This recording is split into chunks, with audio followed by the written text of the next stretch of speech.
étoilé et non étalé, c'est Thierry Marx qui est avec nous. Bonjour Thierry. Bonjour. Alors, on peut mourir en mangeant. Oui, ça c'était déjà très connu, on peut se faire empoisonner. On peut Mais là c'était... la cuisine en général c'est plaisir, bien-être et santé. Et là c'était plaisir, bien-être et disparition. Vous co-signez ce livre « On ne meurt pas la bouche pleine » avec Odile Bouillet aux éditions Saint-Neuf. C'est un polar dans le monde de la gastronomie, c'est ça ? C'est un polar dans le monde de la gastronomie, oui, entre guillemets, mais c'est surtout l'utilisation d'une certaine cuisine comme arme par destination. Oui, en fait, ça vous nous faites voyager entre Paris et Tokyo. Ouais. Il y a des morts mystérieuses, visiblement des empoisonnements, et les soupçons convergent vers, si j'ai bien lu, le nom est plutôt bien trouvé, Achille Siméo. Oui, c'est Achille Siméo qui toute ressemblance avec un cuisinier existant ou ayant existé. Oui, non, c'est vrai qu'on m'a tellement chambré avec la cuisine moléculaire qu'on pensait être un style de cuisine, alors que c'est juste un outil de compréhension. Je me suis dit, écoutez, on est allé tellement loin dans ce type d'études qu'on pourrait effectivement faire mourir par plaisir en utilisant des choses totalement naturelles, des personnes que vous voudriez faire disparaître. Ouais, donc c'est un vrai polar. Mais ça va. C'est une étoile de plus à votre arc ou une corde de plus à votre arc. Thierry, c'était une envie qui vous démangeait depuis longtemps d'écrire ou pas un roman? Alors d'écrire, je l'avais déjà fait. Faire un roman, c'était tout à fait nouveau. C'est vrai que j'ai eu la chance d'aller sur un reportage dans Passeport pour le crime à Tijuana, où je suis tombé en pleine guerre des cartels pendant 15 jours.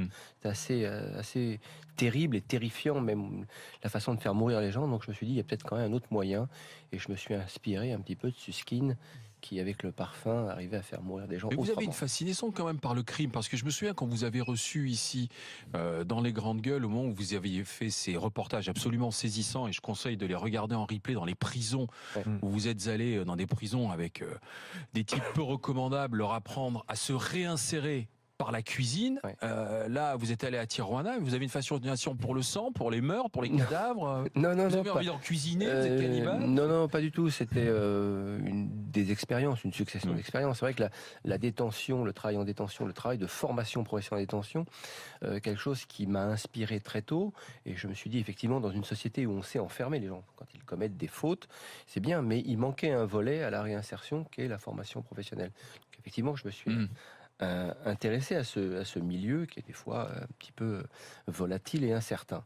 Mais non, là, c'était une histoire de roman, d'écriture, et en même temps, moi, je me souviens de ma scolarité, où j'avais un vrai problème avec la langue française, je ne savais pas l'écrire correctement, et de pouvoir écrire aujourd'hui et d'être compris dans ce que j'écris. Je vous assure qu'à 55 balais, c'est quelque chose d'émotionnellement agréable. Et je dis aux jeunes gens qu'on a formés dans nos écoles, mais dès lors que vous allez prendre le sens de la langue française, vous allez voir comme vous allez vous éclater et vous sentir beaucoup plus libre dans la vie. Il y a un peu de revanche sociale aussi avec l'écriture de ce livre? Revanche, oui, probablement, mais en tout cas, il y a une envie de transmission et de dire ça a du sens d'apprendre le français, ça a du sens d'apprendre l'anglais, ça a du sens d'apprendre pour être un homme libre. Transmettre aussi à des jeunes un métier. Vous allez ouvrir, ça c'est votre actualité aussi, au mois de janvier à Dijon, une école de boulangerie. Oui, ça sera la 8e école. On a 8 écoles d'insertion, cuisine, boulangerie et métier du service, et une école qui va ouvrir en détention dans un autre centre. Avant, nous étions à Poissy, maintenant nous allons être à Fleury-Mérogis pour préparer aussi le projet de certains. Mais il y a déjà des écoles de boulangerie, qu'est-ce que vous allez apporter de plus ? C'est le temps, c'est-à-dire qu'il y a des écoles de boulangerie où vous formez en 1 an ou en 2 ans. Nous, on forme en 12 semaines. En 12 semaines, on ramène une personne à l'emploi. 12 semaines 12 semaines. Vous remarquerez que je ne parle pas de moi. Pourquoi ? Il y a des personnes pour qui c'est l'urgence. Et nos publics sont des personnes éloignées de l'emploi, très éloignées de l'emploi, ou avec des parcours de vie un peu compliqués. Donc il est absolument nécessaire de revenir rapidement à l'emploi avec un projet. C'est toute la problématique de notre pays, c'est-à-dire qu'on parle d'emploi, pas de projet. Moi, je parle de projet pour aller vers l'emploi. Mais alors, comment vous les récupérez, ces jeunes? Vous dites ils ont des parcours de vie difficiles, comment vous les récupérez? Mission locale, les administrations concernées, Pôle emploi quand tout va bien, et on les ramène dans nos centres, et le côté pratique de nos centres, c'est faire pour apprendre. Tu veux être boulanger, alors on rentre tout de suite dans le faire. Et quand vous êtes dans le faire, vous vous apercevez assez rapidement de ce qui vous manque en culture générale. Et là, vous allez chercher ce quoi vous avez besoin. Les 4 grandes opérations, une lecture du français et une écriture du français affirmée. Et là, vous sentez que c'est pas comment vous devez apprendre, mais pourquoi vous devez apprendre. Et ça change tout. Et en 12 semaines, vous revenez à l'emploi. Tu les connais bien, ces jeunes en perdition? Oui, moi ça me parle. Alors moi j'ai lu votre roman. Comment tu les connais avec eux? Oui. Moi je suis dans une mission locale dans le Rhône. Et donc c'est un dispositif qui s'appelle la garantie jeune. Et c'est toute la problématique de faire et concilier à la maîtrise de la langue française. Et c'est un vrai handicap. Et dans ce public-là, il y a 2 publics. Ceux qui sont très éloignés de l'emploi et pour qui il faut les insérer rapidement dans un métier pour qu'ils fassent quelque chose de leur vie. Mais en amont, il faut tout un processus parce que envoyer un mail, pour eux, c'est quasi impossible. Oui, mais moi, j'ai lu votre livre. Je suis pas une fan de romans policiers, même pas du tout. Je suis assez allergique à tout ce qui est violent. Bon, mais j'ai bien aimé l'écriture et c'est ce qui m'a plu. Je me suis dit, c'est quand même un livre très bien écrit. Mais j'ai surtout regardé votre parcours. Et il y avait, c'est le docteur Cohen qui disait que 95% des bûches industrielles étaient pourries et que derrière les artisans voulaient qu'il fallait valoriser et acheter dans les boulangeries artisanales. Et les métiers de la bouche, c'est des métiers que les jeunes rejettent a priori. Alors que vous faites découvrir quand même un métier où il y a possibilité, même si c'est que 12 semaines, ensuite de continuer de se former. Bien sûr, parce que comment les intéresser à la boulangerie, ces jeunes? C'est pas dur. Comment intéresser les jeunes et les moins jeunes d'ailleurs? Il faut inspirer pour apprendre. Si vous voulez transmettre quelque chose, il faut inspirer. Donc, il faut leur montrer que ces métiers de l'artisanat, c'est rapidement une TPE, c'est rapidement une PME, que ça a du sens, qu'on peut devenir extrêmement rapidement un homme libre. Oui, mais il faut être bon boulanger. Oui, mais si vous en avez... Vous savez, on a un parcours simple pour nos candidats. Quand vous vous présentez chez nous, première chose qu'on vous dit, c'est assez brutal. Nous, on n'est pas gentils, on est vrai. Donc, on se dit, votre passé ne nous intéresse pas. Le quartier, on le connaît, les histoires, on les connaît. Votre passé ne nous intéresse pas. Deuxième chose, la formation est entièrement gratuite. Mais il y a une monnaie d'échange. Pour nous, l'argent n'est pas une valeur. La monnaie d'échange, c'est pas d'absence, pas de retard. Parce que 12 semaines, c'est 280 heures de formation. Et si vous remplissez pas ces 280 heures de formation, vous n'avez pas le diplôme à la fin. C'est compliqué parfois pour certains bien gamins. sûr, De respecter simplement la ponctualité. Mais finalement, sur 3 mois, c'est long. Sur 12 semaines, c'est court. Oui. Vous les faites fonctionner à la baguette? Pas forcément. On pose un cadre édutionnel. On pose un cadre éducationnel.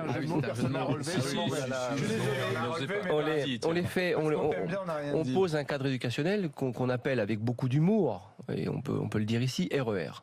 Rigueur, engagement, régularité. Mais trop souvent, en France, on a parlé de la rigueur comme le petit doigt sur la couture du pantalon. Nous, la rigueur, c'est le projet. C'est un peu la japonaise, le shitsuke. Le shitsuke, c'est le projet. Engagement, c'est regarder devant soi, lâcher la main du passé. C'est ce qu'il y a de plus dur pour certains. L'anxiété de lâcher la main du passé, la cage d'escalier, j'appelle souvent, lâcher ça, et puis la régularité de venir pendant 12 semaines vous former. Eh bien, croyez-moi, c'est 95% de retour à l'emploi, et en 8 ans, ça a été 11 créations d'entreprises. Thierry Marx, vous restez avec nous, suite de l'entretien dans le grand oral des GG avec le chef étoilé Thierry Marx, auteur roman policier aujourd'hui, et qui fonctionne toujours aussi à fond en ce qui concerne les parcours de réinsertion des jeunes.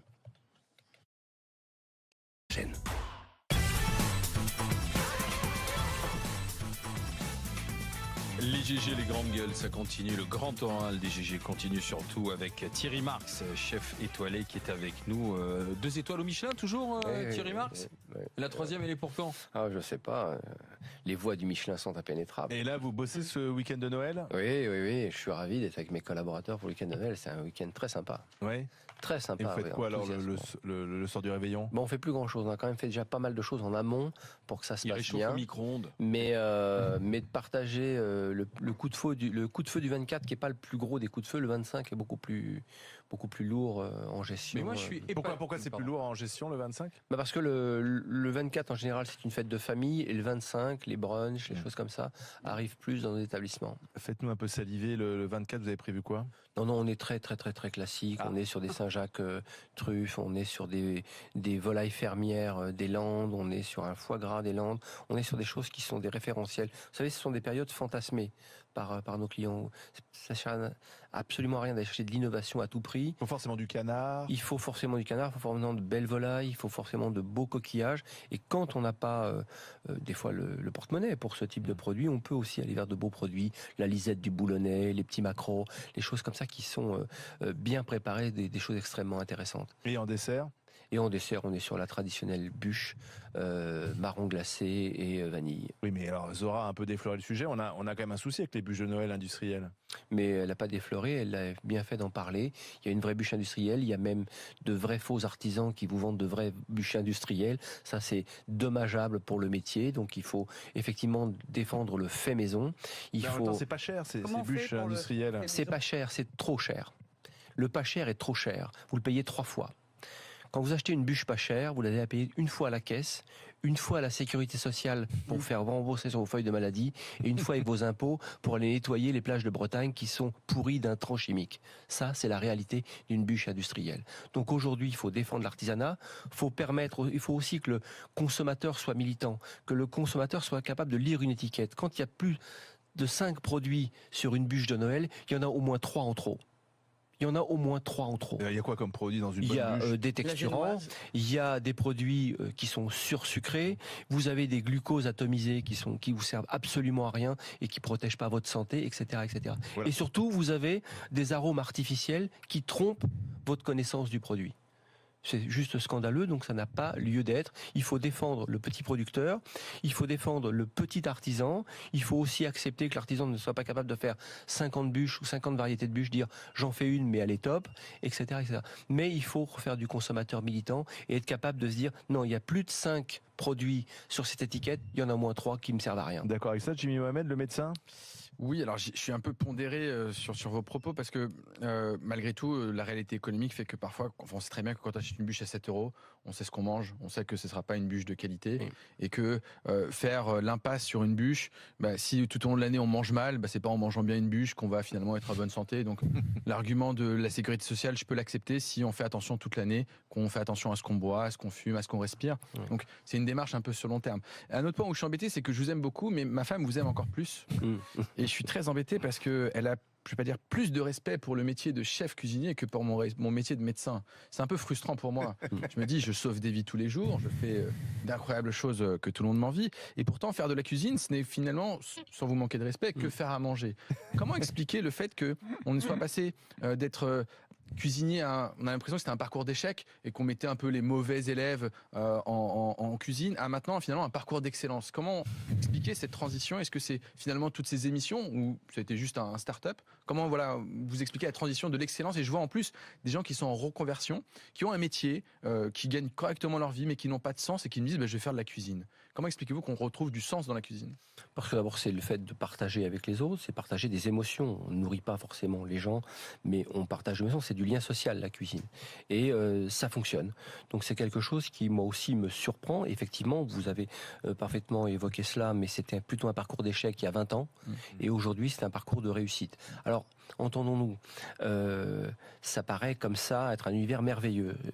C'est drôle d'ouvrir 3 coquilles Saint-Jacques à la télé, en ouvrir 30 kilos par jour, ça devient vite un métier détestable. Et il y a énormément de sorties rapides de nos métiers. Donc le turnover est très fort. Donc attention au miroir aux alouettes. Ouais. Attention au miroir aux alouettes. D'ailleurs, les écoles hôtelières vous le disent.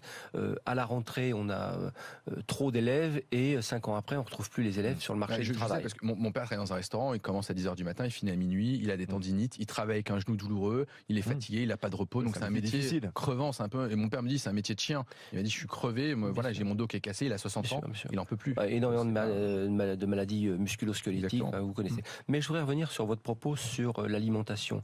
Croyez-moi, quand on achète une bûche à 7 €, il n'y a que des produits qui sont mauvais pour vous.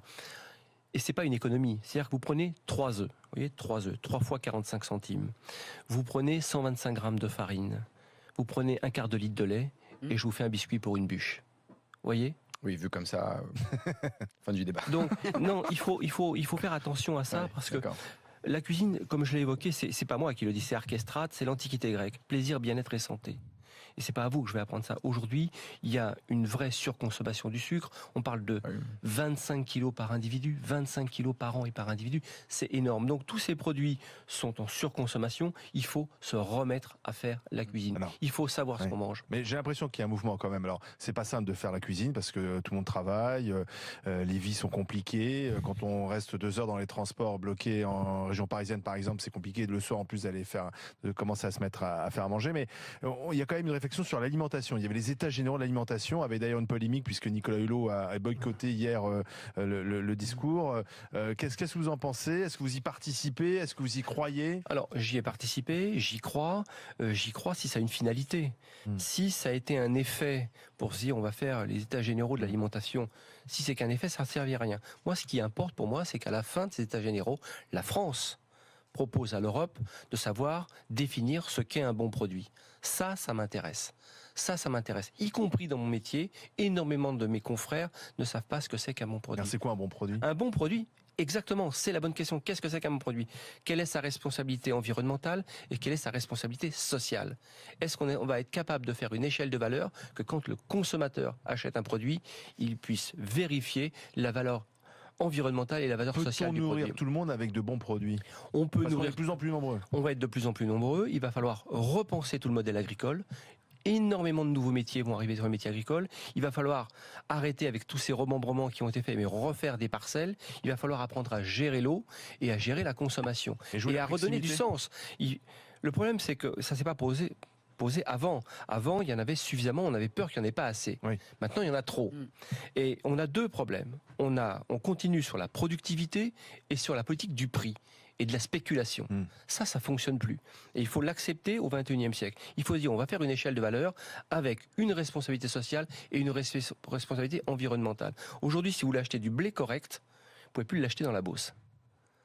Parce qu'il est plein d'intrants chimiques. Moi, j'achète du blé dans les Combrailles parce que le blé de la Beauce me garantit pas un blé de qualité. Les Combrailles, c'est? Les Combrailles, c'est l'Auvergne, c'est ces régions-là. Donc, vous voyez, il faut remettre de l'agriculture saine en marche et il faut être capable de payer l'agriculteur et que, en étant correctement payé, cet agriculteur puisse entretenir la terre qu'il va transmettre. Et arrêtons avec le prix. D'ailleurs, c'est Warren Buffett qui dit le prix n'est pas une valeur, la valeur est ailleurs. Oui, mais enfin, le prix, on veut mais non, aussi des... non, ne me faites pas le coup du prix.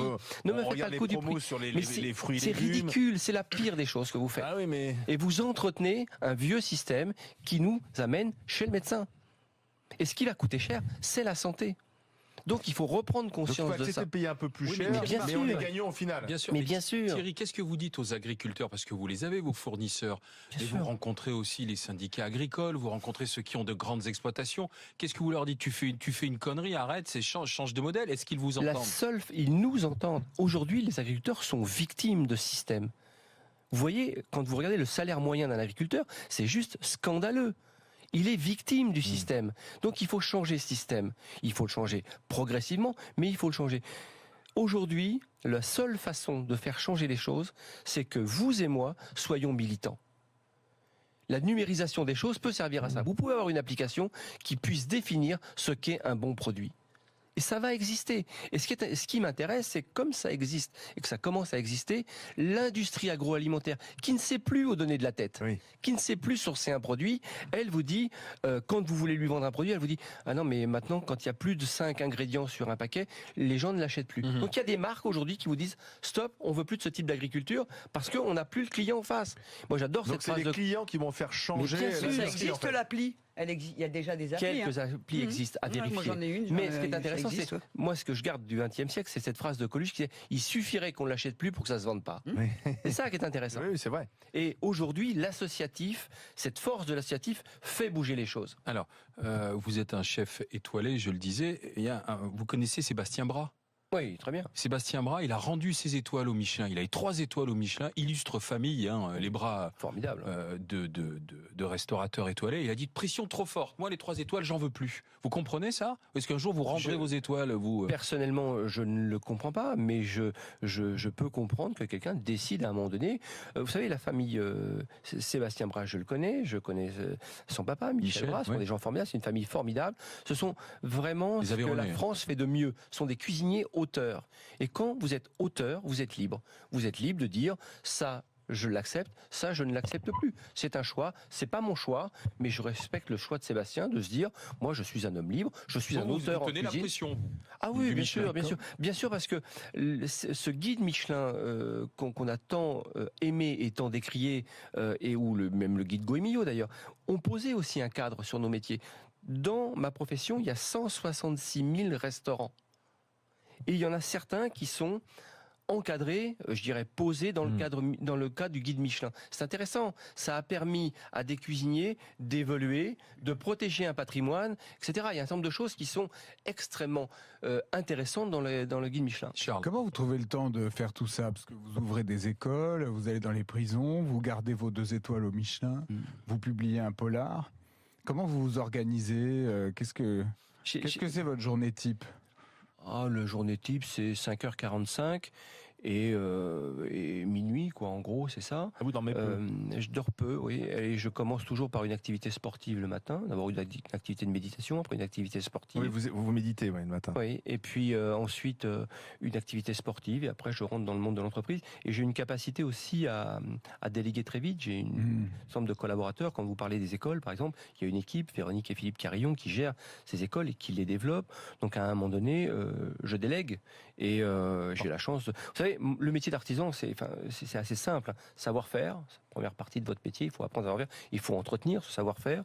Savoir-faire, c'est apprendre une technique de managériale. Et puis ensuite, faire savoir un petit peu ce que vous faites. Mais c'est pas tellement... Je suis pas fan des vacances. C'est pas quelque chose qui m'anime. J'aime les expériences. On s'en serait douté. Mais j'aime voyager beaucoup aussi. Oui, beaucoup. Voilà. J'ai cette chance professionnelle de rencontrer énormément de gens et de voyager. Oui. Mais c'est vrai que je répartis les choses. Et puis je suis un émotionnel. Je parlais d'écriture. Bon, là j'avais envie d'écrire, plus ou moins bien, mais j'ai envie d'écrire. C'est des expériences qui me. Il y a dans ce livre d'ailleurs des très beaux haïkus. Vous êtes j'imagine un amateur de haïkus. Oui. J'en ai relevé un là, qui est pas très très joyeux avant Noël, mais que je trouve très profond. Prépare-toi à la mort, prépare-toi, bruissent les cerisiers en fleurs. C'est vrai. D'abord, il faut avoir entendu ce bruit des cerisiers en fleurs quand vous méditez. C'est assez intéressant. Et puis, se préparer à la mort, c'est quelque chose dans le code du Bushido on disait, on est indifférent à la vie, intime avec la mort. C'est le grand code des samouraïs. En attendant la mort, Macron, vous êtes toujours en marche? Toujours en marche, oui. Enfin, moi, on n'était pas nombreux au départ, quand même, à soutenir. Vous savez, tout le monde me pose la question pourquoi Macron. C'est vrai qu'il y avait d'autres personnalités qui auraient pu m'intéresser, mais ce que j'avais apprécié dans les premiers discours, c'était où il n'y avait pas une stratégie du bouc émissaire. C'est pas moi, c'est de la faute de l'autre. Et je trouvais que dans le discours d'Emmanuel Macron, qui n'était pas président à l'époque, je trouvais qu'il y avait cet intérêt-là, c'est de dire on va s'y mettre les uns avec les autres plutôt que les uns contre les autres. Et pour moi, c'était une première. Moi, j'ai connu ce qu'on a appelé les banlieues rouges. J'ai connu, on nous a promis les lendemains, on a fait descendre nos parents dans la rue pour qu'ils manifestent, mais leurs usines ont fermé quand même. Moi, je crois à la formation professionnelle. J'avais rencontré Emmanuel Macron dans l'économie sociale. Et je dis, il y aura un grand chantier. Je pensais qu'il y avait un grand chantier. C'était la formation professionnelle dans les quartiers où elle n'a plus beaucoup d'écho. Et puis, pas les CFA par défaut, par exemple. Et puis, le dire, rassemblons-nous. Il y a un mandat, et puis de pas fantasmer sur l'homme politique. Pour moi, l'homme politique, il correspond un petit peu, et je schématise et je m'en excuse, à un syndic d'immeuble. Je me dis, je lui confie notre patrimoine, et il faut qu'il fasse évoluer dans les meilleures conditions possibles pour le bien de tous. Voilà ce que je considère être un homme politique. Et c'est vrai que j'en vois certains qui ont le fantasme Che Guevaresque ou le fantasme napoléonien en pensant que c'est plus les mêmes époques. Aujourd'hui, au XXIe siècle, on a besoin de se rassembler et d'aller sur des sujets précis. Après, nos fantasmes individuels, on peut les assumer comme on veut. On peut, comme je l'ai évoqué, le fantasme Che Guevaresque, le fantasme gaulien ou le fantasme napoléonien. Macron, il y a un petit fantasme Napoléon quand même. Je crois pas. Je crois qu'on lui prête beaucoup de choses. Enfin, en tout cas, moi, je n'ai pas à défendre cela. Mais en tout cas, les Français semblent le satisfaits. Mais je crois, si on voit les sondages. Ce que je crois juste dans la vie, c'est dur avec les faits, bienveillant avec les hommes. Je crois profondément à ça. Je crois qu'il n'y a pas de quartier ni de personne faite pour l'échec. Voilà ce que nous avons chevillé au corps dans nos écoles. Donc on se dit, dur avec les faits. Les faits sont les faits. Comment on fait une analyse causale de ces faits? Ensuite, vous devez être bienveillant avec les hommes parce que environnementalement, c'est responsable. Merci Thierry Marx d'être passé par le grand oral des GG. Vous appréciez Thierry Marx, eh bien lisez-le.